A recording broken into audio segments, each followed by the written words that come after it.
Welcome everyone to this new video, and today I would like to share with you a vision about the emotions and the purpose of emotion that is a little bit unusual and maybe strange the first time you hear it, but that has very powerful implication and can really transform the way we perceive and we use our emotions. But before beginning, we need to talk about a concept that is important for us to lay the foundation for what we're going to talk about. And this is the idea that all of us are, to different degree, not accessing totally the potential that we have inside. And on an energetical level, we are somehow limiting ourselves the access to the energy of our true self. We are creating and holding on to beliefs, ideas, and way to see the world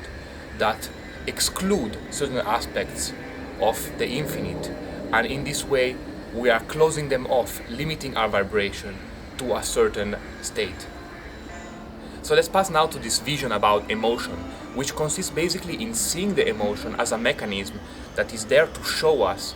whether a certain attitude, idea, thought, or action that we are taking in our life is more or less in resonance with the truth of ourself, comparing to the normal state that we are holding in that moment. So for example, when we are feeling bad, we can usually trace back this feeling to some kind of core belief that goes along the lines of maybe I'm not worth enough, I'm not loved, I don't have the skills, or I'm lacking a certain resource, or in general, different type of beliefs that are connected to the idea of lack and scarcity. And this type of beliefs and attitudes is in a sense very opposite to the natural vibrational state of our true self, which is infinitely abundant, loving, compassionate, joyful, resourceful, and that is seeing every situation as a positive possibility to further express and explore itself. And so for this reason, when we are feeling a negative emotion, we can interpret this as a signal from our emotional body that is telling us that we are adopting a thought or an attitude or an action that is bringing us more far away from the natural state of ourselves, that is not coherent with who we really are, and is doing this by basically making us feel bad. On the other side, when we feel a positive feeling, we can interpret this as a signal that our energy body is giving to us, that we are somehow taking an energetical attitude which is in some way more in resonance with our true nature compared to the energetical attitude we are normally holding.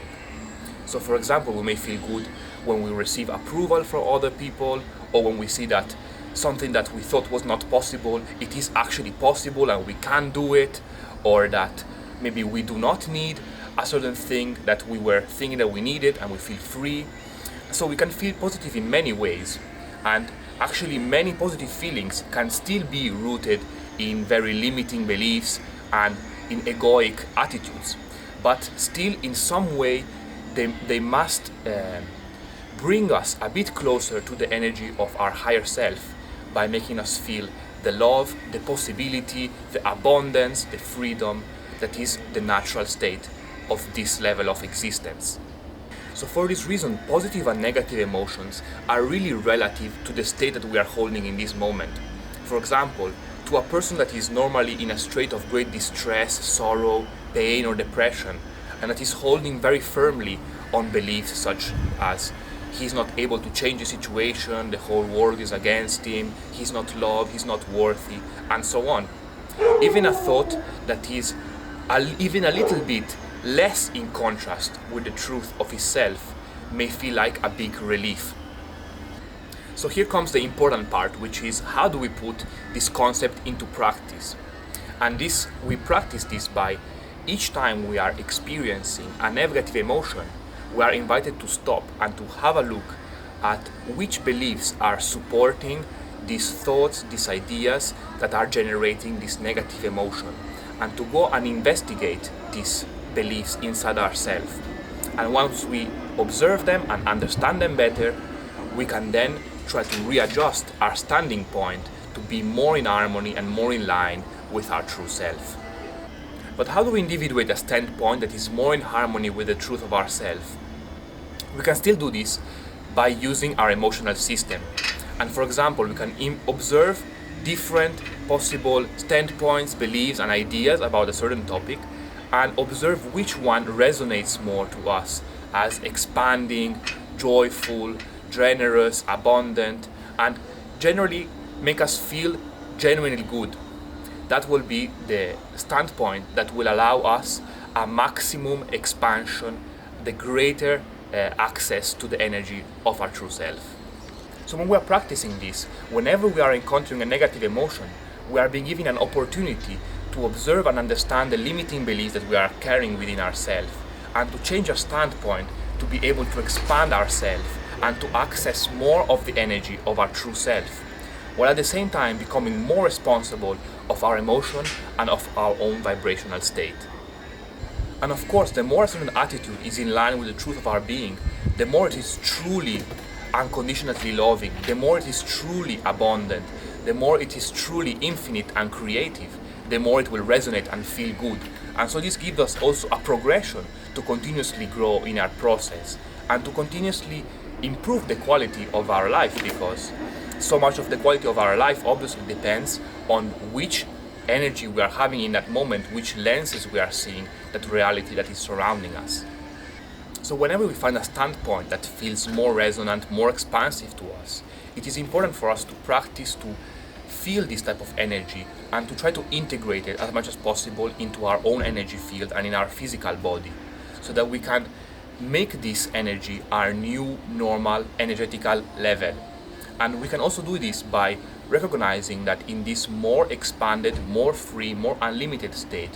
we are actually more ourselves than when we are holding to dramatic or victimistic attitudes. It is in a sense more sincere to our true nature. So of course this process is not something that you do in one day, but it's something that happens along a period of time. And it is also because our energetical attitudes have already been crystallized within us along a period of time, in our character, in our habits, in our ways to see reality. And so it takes some time to deconstruct some of those limiting patterns and to adopt more empowering, more expansive, and more self-realizing attitudes. And this is also because, in a sense, we have a very bad habit of reacting to negative emotion as a confirmation that the universe is against us, that other people are making us suffer, are guilty for the suffering that we are experiencing. And so these practices is really making us responsible again for our own emotion and for our own state. So that's it for today. Thank you very much for watching this video. I hope this information has been useful for you. It has definitely been very useful for me, and since I've started applying this method in my own life, I am continuously surprised on how effective it is and how much it really accelerates my growing process. So if you have liked this video, I invite you to check out our YouTube channel at Spirit Arts Academy. It has a lot more content about spirituality similar to this one, or also more practical videos when you can learn more about energy work and different techniques that you can apply in your personal practice. So that said, thank you very much again. See you next time and have a great day.